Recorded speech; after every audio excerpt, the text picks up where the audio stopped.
If you're watching this video, then we are the resistance.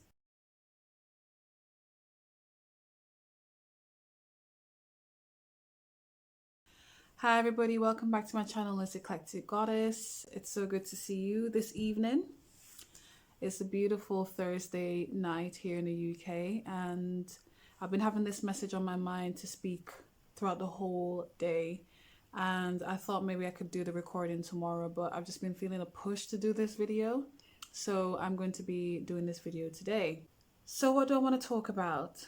This evening I want to talk about fighting smarter. Not harder, but fighting smarter. And historically, if you look back in some of the historical events that has happened in the past, it has worked really well for either a minority group of people or for a larger group of individuals. What I'm going to do in this video is I'm going to discuss about a particular story that really highlights the importance of fighting smarter. They always say work smarter, not harder. Now it's the same for fighting as well. You don't have to exert physical force in order to achieve something. You can fight smarter by just the way you decide to interact with an issue or a problem, okay? So I'm going to get right into the story to kind of give you a little bit of a background of what I'm trying to put across to you, okay? So this story is about the Montgomery bus boycott. In the 1950s, there was a lot of segregation between Black people and white people. And back in the days, there was a lot of separation in terms of how these different groups interact and engage in society. So, for instance, the Montgomery bus boycott was basically about a story regarding the lady Rosa Parks. If you don't know Rosa Parks, I don't know where you've been. This is American history, but I still know now. I am British by default. And I know the story of Rosa Parks. It's a very important part of history, especially for Black individuals like myself. So Rosa Parks, she got on the bus, and when you're on the bus back in the 50s, the Black people usually sit at the back of the bus, and then the whites sit at the front. If you are approached to move to the back of the bus even more so you can help out your white counterpart, then by law you are supposed to move and get to the back of the bus. So Rosa Parks, she challenged that oppressive way of thinking and oppressive way of being by not moving from where she was sat. She stayed exactly where she sat, and she stood up for herself, not only for herself, but for the inhumane degradation and lack of human value for my Black brothers and sisters. Unfortunately, she was imprisoned and she was fined because of her choice there to stand up for herself and for her civil rights. As a result of her being charged and imprisoned for a small period of time, it infuriated the Black community, and rightly so. It should infuriate the Black community because that's just injustice. It just doesn't make any sense that someone will be charged and imprisoned for not giving up their seat just because of the color of their skin. So back in the 50s, my beautiful Black community, the majority of the bus drivers were Black bus drivers, and the majority of the people that rode the buses were the Black community. So they decided that they were going to protest against the injustice and the discrimination and the segregation of Black people in terms of using transport and not only just the transport system, the whole system in regards to the mistreatment of my beautiful Black community. They decided to protest. Do you know how they decided to protest? If they were the people that were using the bus services to get to work, they decided to stop taking the buses. They were using other means of getting about and getting to work by means of carpooling, walking to work, using other means of transport such as riding a bicycle to work or wherever they need to get to. And if they were bus drivers, the bus drivers were not working. They weren't driving the buses. So initially started as a one-day protest, and then it began to stretch out into a year. For a whole year, they decided to boycott the bus services in order to protest peacefully for their human rights as Black people. Now, what was the results of this boycott that took place? It was successful. Unfortunately, for the rest of the individuals that lived in Montgomery, they were unable to carry out their normal day-to-day services, jobs, living, basic living, because a lot of people back then, they depended on the bus services to get around the environment, to get about in society. But how are you going to do that if the buses are not working, if they're not running, because the people are deciding to stand up and fight against tyrants? They're fighting against the oppression and the discrimination and the segregation. So now we have a society that's not working or running as smoothly because the transport systems have stopped. And at the end of it all, my beautiful Black people, they were able to get the justice that they needed. All because they decided to protest peacefully. And it wasn't about marching on the streets saying, oh, I think this is wrong and I am fighting against this and I'm not. They did it by action. You need to do things by action in order to get results. They found new ways to get about traveling, to get about engaging in society. They found new ways to approach the challenges that were placed before them. And so what I'm saying, I tell you this story to say this. Right now, our basic human rights are being attacked. They are being attacked on a day-to-day basis, and it's been stripped away, little by little. And we need to start fighting smart. Sometimes you have to look back at history in order to move forward.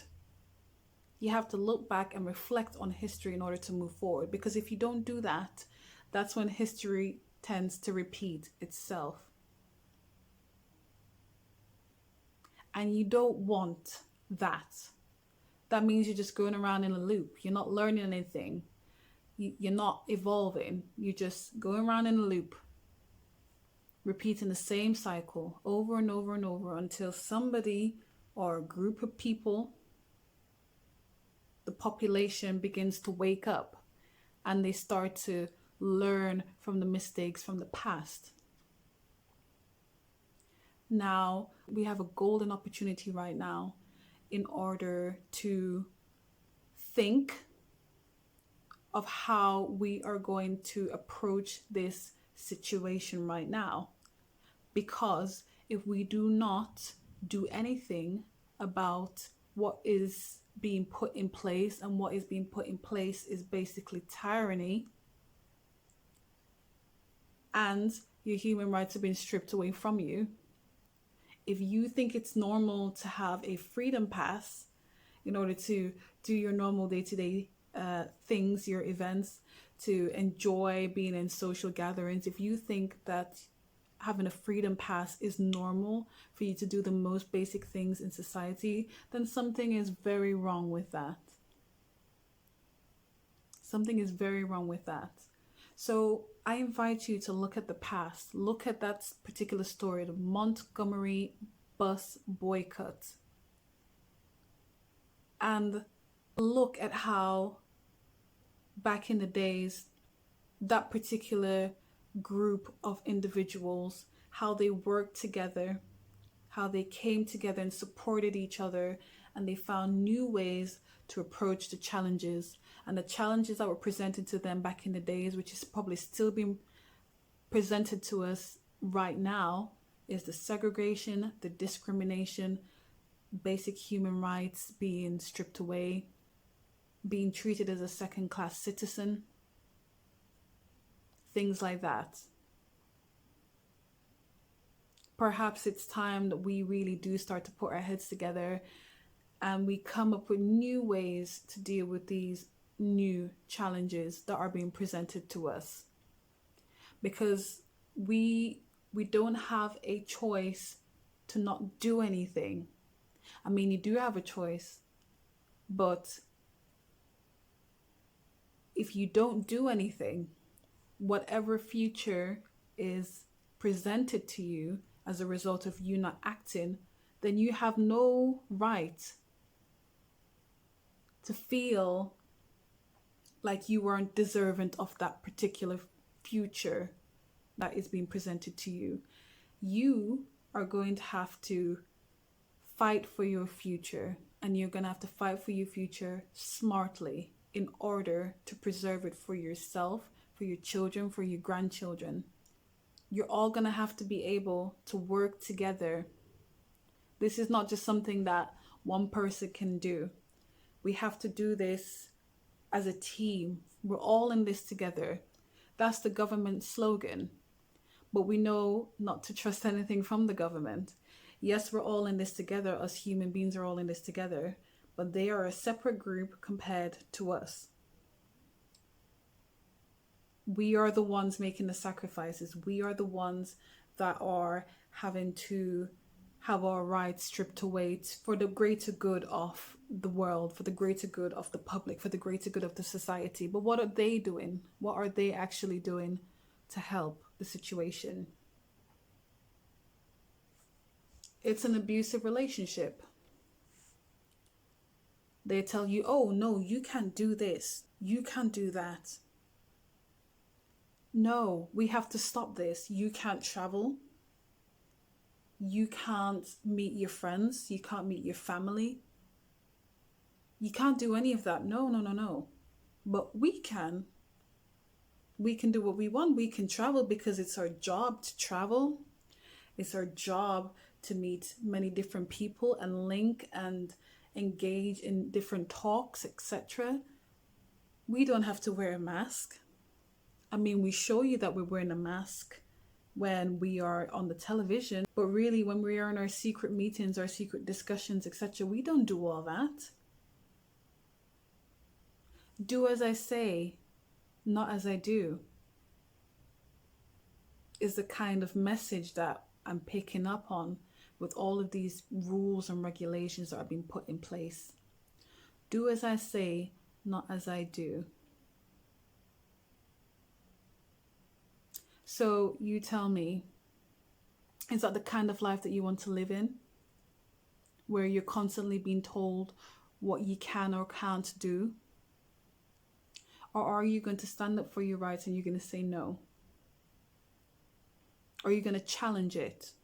Are you going to find new ways to approach this situation? If they're saying, oh, you need a passport to get into the shops to buy this, don't go to those shops that are stating that you have to have a passport. You have the power within you. You don't have to spend your money at those supermarkets that are making sure that you have to have a passport. No, you don't have to shop there. You can go somewhere else where they're a little bit more relaxed about this kind of approach to socializing and buying produce, etc. The choice is yours. Tyranny or freedom? I was born free. Freedom is my birthright. I didn't come here for tyranny. So the choice is yours. How are you going to approach this new challenge of a vaccine passports being implemented so that you can do your basic day-to-day activities? At the moment, they're starting off with non-essential shops, concerts, cinemas, I don't know, makeup stores, music stores, things like that. You know, I'm just thinking about all the non-essential things that we don't really need. They will start off with non-essential, but from what's been happening, they always start off with one side and then they gradually move across all sides. So I'm pretty sure it's going to go into the essential shops and areas of society as well. So you have to think about it like that.